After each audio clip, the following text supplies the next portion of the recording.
내가 있을 줄로 믿습니다. 사순절기가 시작되었습니다. 사순절은 주님의 십자가의 고난과 구속의 은혜를 묵상하는 절기입니다. 부활절에서부터 거꾸로 40일 동안을 절기로 지키기 때문에 사순절 그렇게 부르는데, 이 사순절, 이 40일 동안에 주일은 포함되지가 않습니다. 주일이 포함되지 않는 이유는 주일은 예수님이 부활을 경험하는 작은 부활절이기 때문에 주일은 빼고 40일로 계산합니다. 40이라는 숫자가 가지고 있는 성서적인 의미가 있습니다. 예수님께서 공생애를 시작하시기 전에 40일 동안 금식하며 기도하셨습니다. 이스라엘 백성들은 광야에서 40년을 보낸 후에 가나안으로 들어갔습니다. 모세는 40일 동안 시내산에 있으면서 하나님께로부터 율법을 받았습니다. 예수님께서 부활하시고 승천하시기 전까지 40일 동안 세상에 계시면서 사역을 이어가셨습니다. 성서적으로 40이라는 숫자는 더 큰 하나님의 역사를 위한 훈련, 또 준비하는 그런 시간이다, 그런 의미를 가지고 있습니다. 우리가 이 사순절기를 지나면서 사순절기에 새롭게 경험하는, 무언가 우리 가운데 새로운 하나님의 역사를, 하나님께서 새로운 역사를 준비하고 계시다면 그것을 준비하는 그런 은혜가 우리 가운데 있기를 주님의 이름으로 축원합니다. 예수님께서는 당신이 당할 고난에 대해서 이미 알고 계셨고 제자들에게 여러 차례 그 사실을 알려주십니다. 한 번이 아니라 여러 번, 나는 고난당하게 될 것이다. 그것을 제자들에게 미리 알려주십니다. 오늘 본문을 보면 21절 보면, 오늘 본문 21절 한번 올려보시겠어요? 이렇게 시작해요. 이때에 그렇게 시작합니다. 이때. 여기서 이때라고 하는 것은 앞에 있었던 상황을 뜻합니다. 그러니까 앞에 어떤 상황이 있었는가? 이 앞장면, 이 본문의 앞장면은 예수님께서 제자들에게 질문을 해요. 사람들은 나를 누구라고 하느냐? 그렇게 질문하죠. 그때 베드로가 이 살아계신 하나님의 아들이라고, 그리고 또 그리스도라고 그렇게 대답을 합니다. 마태복음 16장 16절이죠. 다 같이 볼까요? 그냥 시작. 시몬 베드로가 대답하여 이르시되 주는 그리스도시요 살아계신 하나님의 아들입니다. 이렇게 이게 제대로 고백한 거죠. 그동안 제자들은 예수님이 어떤 분이신지, 예수님이 정말 그리스도이신지, 그분이 정말 우리를 구원할 메시아인지 이게 확실한 고백, 믿음이 부족했던 거죠. 그런데 이제 그런 고백을 베드로가 한 것입니다. 예수님께서는 그러니까 제자들이 당신이 그리스도이신 것을 믿기까지 기다린 것입니다. 그랬다가 이제 그런 고백이 나오자 예수님이 당신의 사역의 최종 목표에 대해서 언급을 하는 거예요. 그 언급의 내용이 뭐예요? 나는 고난당하게 될 것이다. 나는 죽게 될 것이다. 그런 말씀을 하세요. 또 이런 말씀을 하시는 이유는 제자들은 그런 생각을 안 했어요. 제자들은 예수님을 보면서 예수님이 고난당하실 거야? 그런 생각을 한 번도 해본 적이 없어요. 제자들은 무엇만 생각해요? 메시아를 통해서 나타날 영광만 생각했다고 하는 것입니다. 그래서 예수님께서는 제자들이 가지고 있는, 제자들이 생각하고 있는 예수님을 향한 잘못된 기대죠. 이 제자들의 잘못된 기대를 잡아주기 위해서 나는 고난받게 될 것이다. 바리새인들, 서기관들, 제사장들에게 미움을 받게 될 것이다. 이런 말씀을 하십니다. 그렇지만 예수님께서 그렇게 말씀하셨음에도 불구하고 제자들은 이런 예수님의 예고를 납득하지 못합니다. 이해하지 못합니다. 받아들이지 못하고 있습니다. 사실 예수님은 처음부터 당신이 가야 할 길을 알고 계셨습니다. 이게 하나님께서 이 세상을 구원하는 방식이 어떤 방식이에요? 예수님께서 십자가에 못 박혀 돌아가셔야 하는 거예요. 그래서 예수님은 그 일을 위해서 하나님께서 나를 보내셨다. 이 일을 위해서, 다른 말로 내 죽음을 통해서 이 세상을 구원하기 위해서 하나님께 나를 세상에 보내셨다라고 하는 것을 예수님은 분명히 이미 알고 계셨습니다. 그러니까 예수님의 고난은 이미 하나님의 뜻 안에서 계획되고 준비된 길이었던 것입니다. 예수님은 그냥 그 뜻에, 하나님의 뜻에, 하나님의 계획에 따라 움직이고 있는 것입니다. 다른 말로 하나님의 뜻에 그냥 순종하고 계신 것입니다. 여러분, 신앙의 정도가 무엇입니까? 그것은 하나님의 뜻에 순종하는 것입니다. 이런 말씀 너무 많이 드리죠. 하나님의 뜻에 순종하는 것, 하나님의 뜻에 따라 사는 것, 그것이 신앙인의 정도입니다. 그런데 여기에 어려움이 있습니다. 왜냐하면 순종하기 쉬운 것도 있지만 순종하기 어려운 것도 있습니다. 순종하다 보면 손해를 볼 수도 있고, 또 순종하다 보면 자존심이 상할 수도 있고, 순종하다 보면 고난이 찾아올 수도 있습니다. 그래서 순종에는 때때로 뭐가 필요해요? 결단이 필요한 것입니다. 예수님은 고난이 있었지만 순종함으로 하나님의 뜻을 이루신 것입니다. 그래서 우리가 구원을 받게 된 것입니다. 여러분 아시죠? 말씀에 순종하지 않고는 하나님의 뜻을 이룰 수 없습니다. 우리가 말씀에 순종하지 않고는 하나님의 계획을 이룰 수 없는 것입니다. 우리가 말씀에 순종해야 하나님의 뜻이 이 땅에 이루어집니다. 그래서 하나님께서는 어떤 사람을 찾고 계세요? 순종하는 사람을 찾고 계십니다. 왜? 순종하는 사람을 통해서 하나님의 역사를 이루어 가기 때문입니다. 우리 교회가 창립한 지 이제 이번 올해가 17주년이라고 하는데요. 교회가 어떻게 굳건히 세워집니까? 교회가 어떻게 해야 부흥합니까? 하나님의 말씀에 순종하는 사람이 많으면 교회가 굳건하게 세워집니다. 교회가 부흥하는 것입니다. 사순절기에 더욱 말씀에 순종할 수 있는 은혜가 우리 가운데 있기를 주님의 이름으로 축원합니다. 자, 예수님께서 나는 고난을 받게 될 거거든, 나는 죽게 될 거거든, 그렇게 말씀을 하세요. 그러자 베드로가 아주 강력하게 항변합니다. 본문 말씀 22절을 새 번역으로 올려놨는데 한번 볼까요? 시작.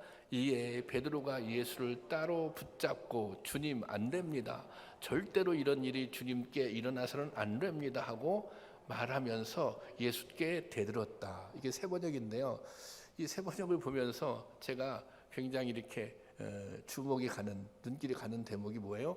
예수님께 대들었다는 거예요. 베드로가 예수님께 대들면서 절대로 예수님 고난당하시면 안 된다고 그렇게 아주 극렬하게 항변했다는 거 아닙니까? 자, 그래서 생각해 보세요. 좀 전에 이 본문 앞에, 본문 있는 앞부분에 예수님께서 베드로가 예수님을 그리스도라고 고백합니다. 그렇죠? 이 그리스도라고 고백한 고백은 올바른 고백입니다. 맞는 말입니다. 이게 사실은 맞는 말이지만 뭔가 이 완전한 고백이라고는 볼 수 없는 것입니다. 왜냐하면 이 베드로는 예수님의 고난을 이해하지 못하고 있기 때문입니다. 그렇잖아요. 예수님께서 그리스도가 되기 위해서는 어떻게 해야 돼요? 고난을 당하셔야 돼요. 예수님께서 그리스도가 구세주가 되기 위해서는 십자가에 달려 돌아가셔야 돼요. 그래야 구원의 역사를 이룰 수 있는 것입니다. 그런데 베드로는 주님, 절대로 주님은 고난당해서는 안 됩니다. 절대로 주님은 십자가에 달려 죽으셔서는 안 됩니다. 이건 뭐예요? 말로는 주님을 그리스도라고 고백하지만 베드로 말대로 한다면 예수님은 그리스도가 될 수 없는 것입니다. 이 반면에 이 복음서에, 마태복음에 예수님을 제대로 고백한 사람이 있습니다. 마태복음 27장 54절 말씀 볼까요? 다 같이 보겠습니다. 시작. 백부장과 및 함께 예수를 지키던 자들이 지진과 그 일어난 일들을 보고 심히 두려워하여 이르되 이는 진실로 하나님의 아들이었도다 하더라. 자, 여기 백부장의 고백이 나와요. 지금 예수님께서 십자가에 못 박혀 돌아가시는 장면이에요. 이 장면에 제자들은 전부 도망갔죠. 그런데 그 현장에서 엉뚱하게도 백부장이 이런 말을 하고 있는 거예요. 그분이 하나님의 아들이었다. 이분이 진실로 하나님의 아들이었다. 이 고난의 현장에서 십자가에 못 박혀 돌아가는 현장에서 이 백부장은 하나님의 아들이라고 예수님을 고백한 것입니다. 그러니 이 백부장의 고백이 진짜 고백인 거죠. 그렇다면 베드로는 왜 이런 고백을 했을까요? 이런 불완전한 고백. 베드로는 이게 베드로 고백이 한계잖아요. 베드로는 왜 이런 한계 있는 고백을 하게 되었을까요? 그 답은 예수님의 책망에 있습니다. 그렇게 절대로 예수님 고난 당하시면 안 되거든요. 그렇게 대들면서 말렸다고 그랬잖아요. 그러자 예수님께서 이렇게 책망하십니다. 23절 말씀입니다. 다 같이 시작. 사탄아 내 뒤로 물러가라. 너는 나를 넘어지게 하는 자로다. 내가 하나님 일을 생각하지 아니하고 도리어 사람의 일을 생각하는도다. 여기 중요한 말씀이 있어요. 내가 하나님의 일을 생각하지 아니하고 도리어 사람의 일을 생각하는도다. 그렇게 말하고 있어요. 이 베드로의 고백이 한계. 이 베드로는 하나님의 일을 생각한 것이 아니라 누구의 일을 생각했어요? 사람의 일을 생각했다는 것입니다. 당시에 베드로는 이런 생각, 베드로뿐만 아니라 제자들은 이런 생각을 가지고 있었어요. 이 로마의 식민 지배를 받고 있잖아요. 그러면 메시아가 오면 이 유대를 해방시킬 수 있는 그런 통치자를 기대했습니다. 그래서 이게 그리스도를 그런 분이라고 생각한 거예요. 그런데 그런 분이 고난을 당하고 죽는다? 이게 받아들일 수 없었던 거죠.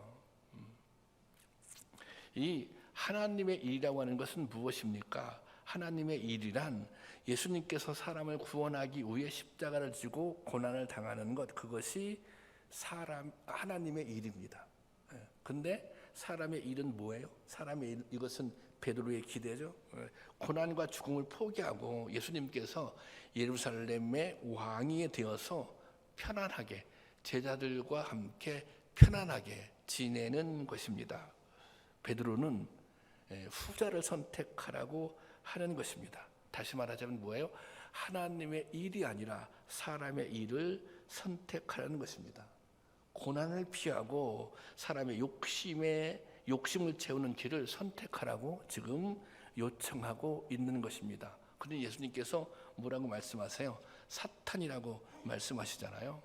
설령 그것이 베드로라고 할지라도, 예수님이 신뢰했던 제자라고 할지라도 하나님의 뜻을 멀리하게 하는 사람이 있다면 그 사람이 뭐예요? 사탄이라는 거 아닙니까? 여러분, 주님에게 있어서 인생의 가장 큰 우선순위는 하나님의 일이었습니다. 하나님의 뜻을 이루는 일이었습니다. 그 하나님의 일이 뭐예요? 자신의 목숨을 내어주는 일입니다. 그 일을 통해서 이 세상을 구원하는 일입니다. 그것이 하나님의 계획이에요. 그것이 예수님을 통해서 이루실 하나님의 뜻이었던 것이죠. 그래서 이 말씀, 베드로에게 하나님의 일과 사람의 일을 이게 구분하라. 거기에 대해서 혼란을 가져서는 안 된다. 이런 가르침이거든요. 여기에서 혼란이 생기면, 그러니까 우리가 생각할 때 하나님의 일과 사람의 일을 우리가 구분을 못 하잖아요. 거기서 혼란이 생기잖아요. 그러면 어떤 일이 생겨요? 실족하게 된다는 것입니다. 우리가 예수님 때문에 구원을 받아야 되잖아요. 그런데 예수님 때문에 오히려 실족하게 된다는 거예요. 뭐 하면? 하나님의 일과 사람의 일을 구분하지 못하면. 그래서 누가복음 7장 23절에 이런 말씀을 하세요. 다 같이 볼까요? 시작. 누구든지 나로 말미암아 실족하지 아니하는 자는 복이 있도다 그랬어요. 아니, 누구든지 나로 말미암아 실족하지 않은 자는 복이 있도다. 예수님이 우리를 실족하게 이게 실족하다는 건 넘어진다는 의미 아닙니까? 예수님이 우리를 넘어뜨리려고 오신 분이 아니에요. 우리를 이렇게 세우시기 위해서 오신 분이잖아요. 그런데 실족할 수도 있다는 거예요. 이것은 어떤 의미냐면 당시에 이 요한의 제자들도 베드로와 비슷한 생각을 가지고 있었어요. 예수님이 오시면 뭔가 세상이 바뀔 거야. 예수님이 오시면 뭐 이 로마의 압제로부터 우리를 해방시켜 줄 거야. 그런 생각을 가지고 있었어요. 뭔가 심판이 일어날 것이라고 하는 기대를 가지고 있었는데 예수님의 사역을 보니까 다니시면서 그냥 고치시고 살리시고 이런 사역을 하신단 말이에요. 그러니까 이 제자들이 혼란이 온 거예요. 요한의 제자들이 그래서 물어본 거예요. 우리가 기대했던 그분이 맞습니까? 우리가 기다렸던 그분이 메시아가 맞습니까? 이렇게 질문하자 예수님께서 나로 말미암아 실족하지 않는 사람은 복이 있다. 실족하다고 하는 것은 걸러 넘어진다는 뜻인데 예수님께 걸려 넘어지지 않는 사람은 복이 있다. 예수님께 걸려 넘어진다는 거예요. 예수님은 구원하시는 분이잖아요. 넘어져 있는 자들을 일으켜 세우려고 오신 분이잖아요. 그런데 걸려 넘어질 수 있다. 어떤 경우? 예수님을 바라보는 시각이 나의 기대, 나의 생각으로만 채워져 있으면 그럴 수 있다는 것입니다. 예수님을 바라볼 때 나의 생각대로만 예수님을 바라보는 거예요. 나의 기대를 가지고만.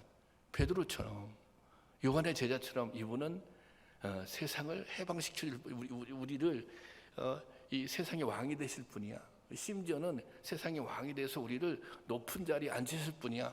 그런 기대를 가지고 예수님을 바라본 거예요. 그러면 넘어질 수밖에 없죠. 예수님은 세상의 왕이 되기 위해서 오신 분이 아니잖아요. 그런 의미로.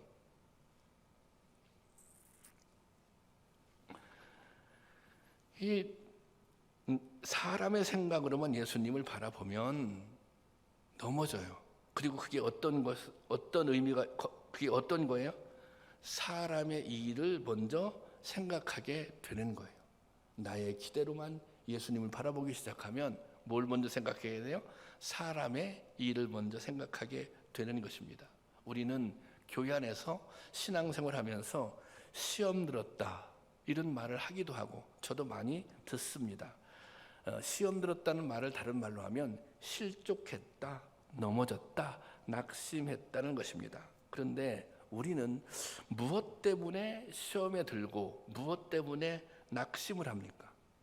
신앙생활 하면서 교회 안에서 나의 뜻대로 되지 않으면 실망하십니까? 나의 기대가 충족되지 않으면 낙심하십니까? 내가 세워지지 않으면 시험이 옵니까? 그렇다면 사람의 일 때문에 넘어지는 것입니다. 우리가 신앙생활 하면서 하나님의 일 때문에 시험 들고 하나님의 일 때문에 넘어지는 것이 아니라 사람의 일 때문에 넘어지는 것이 대부분이라는 것입니다.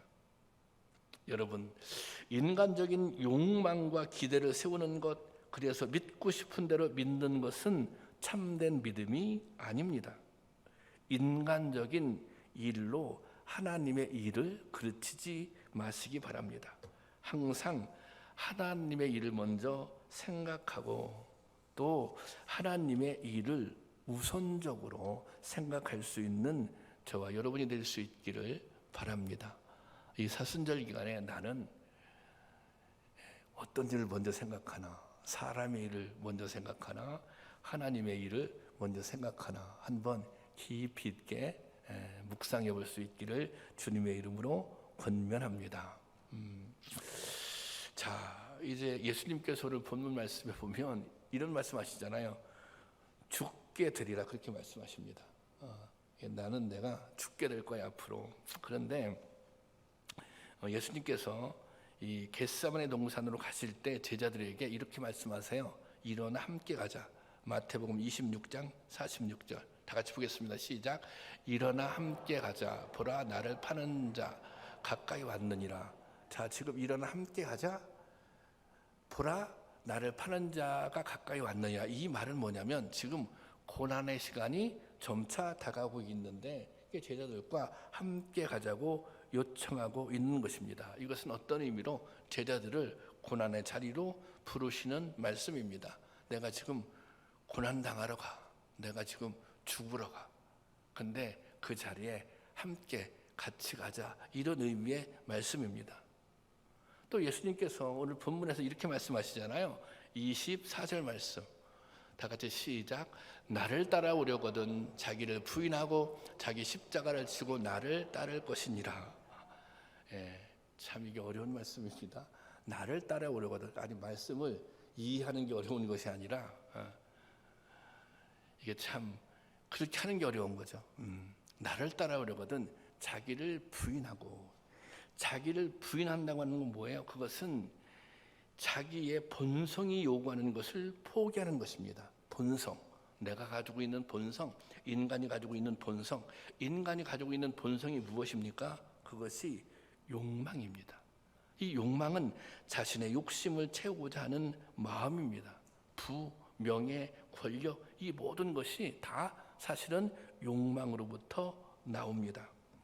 이 욕망을 절제하는 것, 욕망을 절제하는 것, 포기까지 안 가더라도 절제하는 것, 그리고 부인하며 포기하는 것, 이것이 자기 부인, 자기 부정인 것입니다.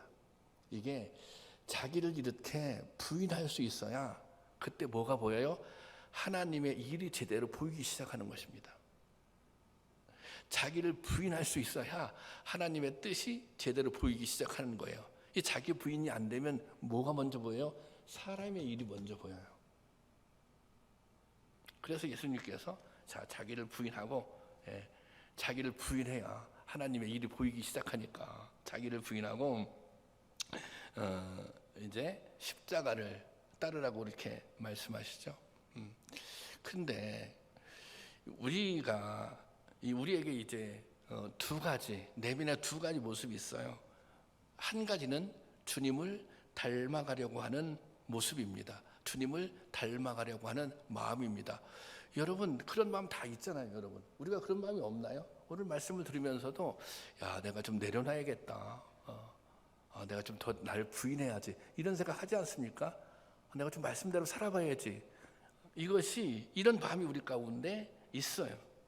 그런데 또 하나의 마음, 욕심대로 살고 싶은 마음도 똑같이 존재한다고 하는 것입니다. 그래서 바울이 로마서 7장에 이런 말씀을 하세요. 21절 말씀 보겠습니다.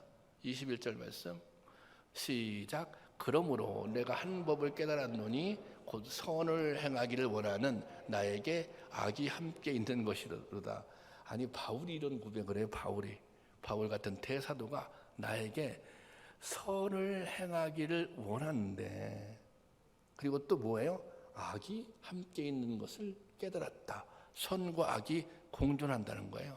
하나님이 주신 마음과 사탄이 주신 마음, 하나님의 마음과 탐욕이, 이게 예수님을 닮고자 하는 마음과 이게 탐욕이 공존한다고 하는 것입니다. 22절 한번 볼까요? 22절 계속해서 자, 다 같이 시작.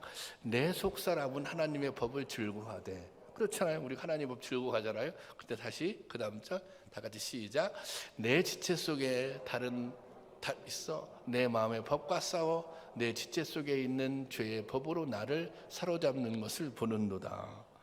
내 안에 하나님의 법도 있어요. 그런데 또 보니까 뭣도 있어요? 죄의 법도 있어요. 그래서 때로는 어디에 사로잡혀요? 죄의 법에 사로잡히는 자신의 모습을 본다는 것입니다. 우리가 그렇습니다. 우리가 똑같이 우리 안에 이 두 마음이 공존하고 항상 갈등을 일으키는 거예요. 하나님의 법과 죄의 법 사이에서 치열한 싸움이 있다는 것입니다. 이 싸움에서 어떤 결과가 나타나느냐에 따라서 신앙의 성장, 신앙의 성숙이 결정되는 것입니다. 죄의 법과 싸워서 이겨야 성숙한 사람이 되는 거예요. 이 싸움에서 이겨야 성도답게 살아갈 수 있는 거예요. 이것이 진정한 의미의 뭐예요? 자기 부인이라고 하는 것입니다. 이 싸움이. 자기를 부인해야 그 다음 단계로 나갈 수 있어요. 자기를 부인해야 하나님의 일이 보여요. 자기를 부인해야 하나님의 뜻이 밝게 보이기 시작해요. 그래서 예수님께서 자기를 부인하고 그 다음에 뭐예요? 십자가를 지고 나를 따르라, 그렇게 말씀하고 있습니다. 그렇다면 우리가 져야 할 십자가는 과연 무엇인가? 우리가 흔히 인생을 살다가 나를 힘들게 하는 어떤 사람이 만나잖아요. 그러면 그 사람을 때로 나의 십자가다. 예. 아이들이 말을 안 들으면 자녀가 말을 안 들으면 아우 나의 십자가라고 생각하고, 또 남편이 십자가라고 생각하고 말하는 분들도 있어요. 어떤 또 일들, 어려운 일들, 뭐 사업이 안 되면 이 사업이 나의 십자가다. 그런데 그것은 십자가가 아닙니다. 그것은 십자가가 아니에요. 그러면 십자가는 무엇을 의미합니까? 그 십자가의 의미는 예수님께서 왜 십자가를 지셨는지 그것을 깨닫게 되면, 그것을 질문하게 되면 알게 돼요. 우리가 알잖아요. 예수님이 왜 십자가를 지셨어요? 그것이 하나님의 뜻이었기 때문에 십자가를 진 거예요. 그것이 하나님의 일이었기 때문에 십자가를 진 거예요. 예수님 십자가를 지신 이유, 못 박히신 이유, 죽으신 이유, 한마디로 하나님의 뜻이었기 때문에 그렇게 하시는 것입니다. 그러니까 뭐가 십자가예요? 하나님의 뜻이 십자가예요. 우리가 아무리 고생을 하고 지독한 고통을 당해도 그것이 하나님의 뜻과 상관이 없다면 그것은 그냥 고생이에요. 그냥 고통당하는 거예요. 하지만 우리의 삶의 현장에서 하나님의 뜻을 찾아 순종의 삶을 살고자 하는 것, 그것이 바로 십자가를 지고 주님을 따르는 것입니다.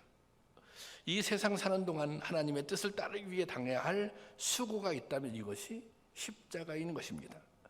주님을 쫓아가기 위해서 겪어야 할 수고가 있다면 이것이 십자가인 것입니다. 그것이 십자가예요. 그런 의미에서 여러분의 십자가는 무엇입니까? 내가 하나님의 뜻을 감당하기 위해서, 내가 하나님의 일을 감당하기 위해서 우리가 지어야 할 십자가는 무엇입니까? 이 사순절지간에 한번 묵상해 보세요. 나에게 사업이, 아이들이 이것이 아니라 하나님의 일을 이루기 위해서 내가 감당해야 할 십자가는 무엇인지를. 그런데 참 이게 십자가를 얘기하면 그저 막 고난당하고 막 계속 고통당하고, 이게 참 심각해요. 아니 우리가 예수님을 믿는데 고난당하려고 예수님을 믿나요? 뭐 고통당하려고 예수님을 믿나요? 막 십자가를 꼭 져야 하는 건가요? 그런데 여러분, 이 중요한 사실, 십자가를 지는 것으로 끝나는 게 아니라는 거예요. 십자가를 지고 고통당하는 것으로 끝, 이것이 아니에요. 예수님께서 오늘 말씀하시잖아요.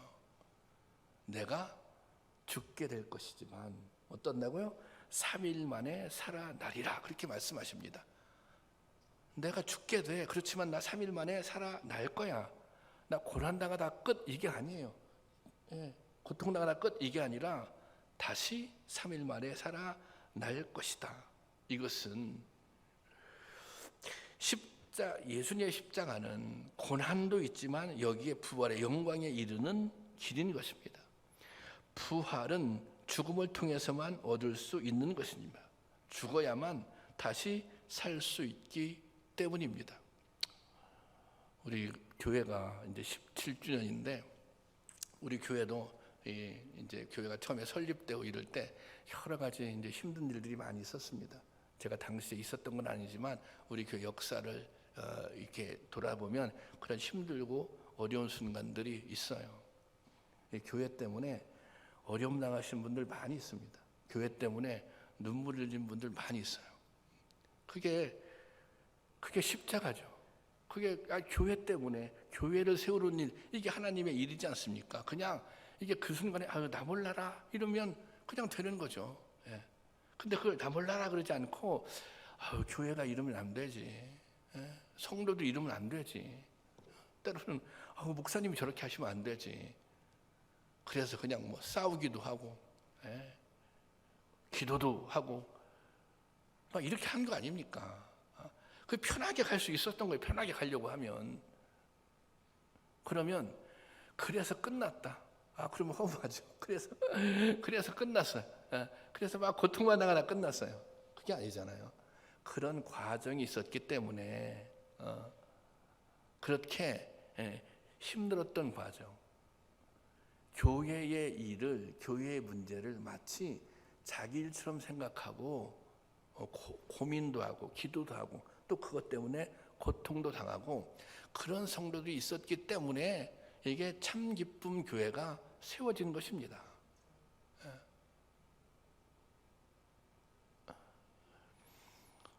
우리가 건강한 교회 되기를 원하고 정말 교회 이름처럼 참 기쁨 교회가 되기를 원하는데 그냥 어느 날 갑자기 참 기쁨 교회가 되는 게 아니에요. 내가 내 신앙 고백이 나의 중요한 교회를 향한 내 신앙 고백이 그래 우리 교회를 정말 참 기쁨이 되는 교회를 만드는 데 있어. 그러면 그 참 기쁨 교회를 만들기 위해서 때로는 참기도 하고 그렇잖아요. 때로는 헌신도 하고 때로는 눈물도 흘리고 이런 과정이 있어야 정말 참 기쁨이라고 하는 영광을 볼 수 있는 것입니다. 여러분 아멘이십니까? 그래서 이게 고난으로 끝나는 게 아니에요. 고난으로 끝나면 어떻게 힘들게 예수 믿을 수 있겠어요? 아니 고통받아 끝나면 힘들게 어떻게 신앙생활 할 수 있겠어요? 거기서 끝나는 것이 아니라 그 뒤에 반드시 뭐가 있다고요? 영광이 있다는 것입니다. 그 십자가의 길을 가야만 이 영광에 참여할 수 있는 거예요. 그 예수님께서 제자들에게 그래서 그 길을 가자고. 이것이 지금은 고통스러운 것 같지만 그게 아니라 이 길을 가야 영광의 길에 참여할 수 있다고. 이 길을 가야 제대로 하나님 나라에 들어갈 수 있다고 그렇게 말하고 있는 것입니다. 오늘 주님께서 똑같이 우리에게 요청하고 있습니다.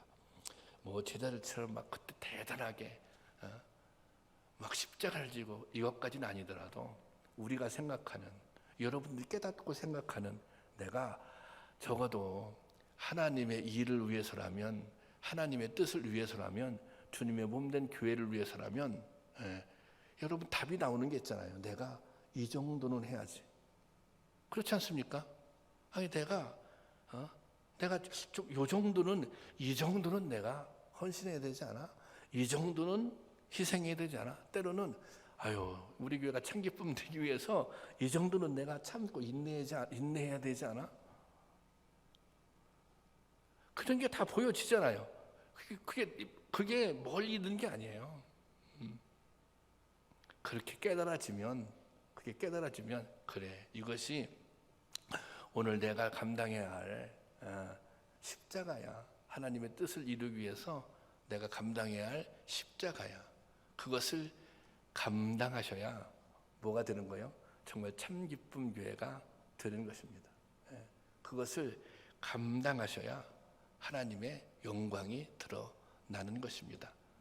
모든 이치가 신앙의 모든 이치가 다 여기에 있는 것입니다. 바라기는 이 사순절이라고 하는 사순절 절기에 그런 은혜 좀 하나님의 뜻 나를 향하신 내가 감당해야 할 하나님 일을 한번 묵상해 보시고 그것을 온전히 나의 좀 십자가로 감당할 수 있기를 그래서 그 길을 통해서 정말 영광을 경험하는 그런 기쁨을 맛볼 수 있기를 주님의 이름으로 축원합니다.